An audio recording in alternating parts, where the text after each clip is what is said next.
Day 7ला मी असा run केला की मला स्वतःला पण विश्वास बसला नाही. फक्त 3 किलोमीटर होतं, पण या 3 किलोमीटरमध्ये मी माझी 80% एनर्जी वापरली. पहिला किलोमीटर कंप्लीट झाल्यावर मला वाटलं पेस कमी होईल, पण पुढे जे झाले ते अनएक्सेप्टेड होतं. आजचा रन मला एक मोठा लेसन देऊन गेला. तो लेसन काय होता ते व्हिडिओमध्ये पुढे तुम्हाला कळेलच. तर नमस्कार मित्रांनो, आज माझ्या रनिंग जर्नीचा डे 7 होता. संध्याकाळी नेहमीप्रमाणे मी तयार वगैरे झालो आणि ग्राउंडकडे निघालो. तिकडे जाऊन मी पहिल्यांदा 10 मिनिटं वॉर्मअप केला. वॉर्मअपमध्ये मी नेहमीप्रमाणेच सगळ्या एक्सरसाइज केल्या, लेग स्विंग अँड ऑल. बरेच लोक वॉर्मअप स्किप करतात, पण ती मोठी चूक असते. वॉर्मअपमुळे मसल गरम होतात, ब्लड सर्क्युलेशन वाढते आणि इंजुरी होण्याची रिस्क टळते. जर वॉर्मअप नाही केला तर बॉडी रनसाठी रेडी नसते. वॉर्मअप नंतर मी 80% एफर्ट्सने 3 किलोमीटर रनला सुरुवात केलं. फर्स्ट किलोमीटर मी 3 मिनिटं 56 सेकंदमध्ये कंप्लीट केलं.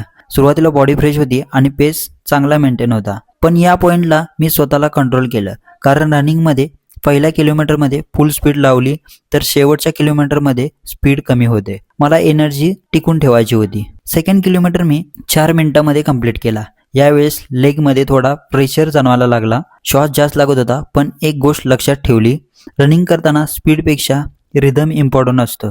मी स्वतःला कंट्रोल केलं आणि पेस मेंटेन ठेवला. आता शेवटचा किलोमीटर बाकी होता. यावेळेस स्वतःला सांगितले की आता बॉडी पुश करायची आणि मी थोडी स्पीड वाढवली. तिसरा किलोमीटर मी 3 मिनिटं 55 सेकंदमध्ये कंप्लीट केला. म्हणजे शेवटचा किलोमीटर पहिल्या किलोमीटरपेक्षा थोडासा स्पीड धावलो.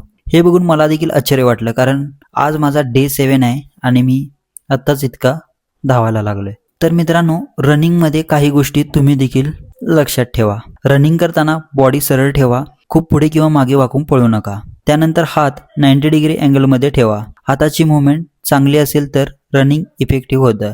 त्यानंतर पाय जमिनीवर जोरात आदळू नका, यामुळे सिनपेन होण्याची शक्यता असते. त्यानंतर सर्वात महत्त्वाचं म्हणजे श्वास, हाताची मुवमेंट आणि पायाचे स्टेपिंग या सगळ्या गोष्टी मॅच करा. याच्यामुळे तुम्हाला खूप फायदा होईल. 3 किलोमीटर पेस रन झाल्यावरती मी लगेच 10 मिनिटं जॉगिंग केली आणि त्यानंतर 5 मिनिटं वॉकिंग केली आणि या सगळ्या गोष्टी झाल्यानंतर मी प्रॉपर 10 मिनिटं स्ट्रेचिंग केली. स्ट्रेचिंगमुळे मसल रिलॅक्स होतात आणि रिकव्हरी फास्ट होते. डे 7 सक्सेसफुल झाला आहे.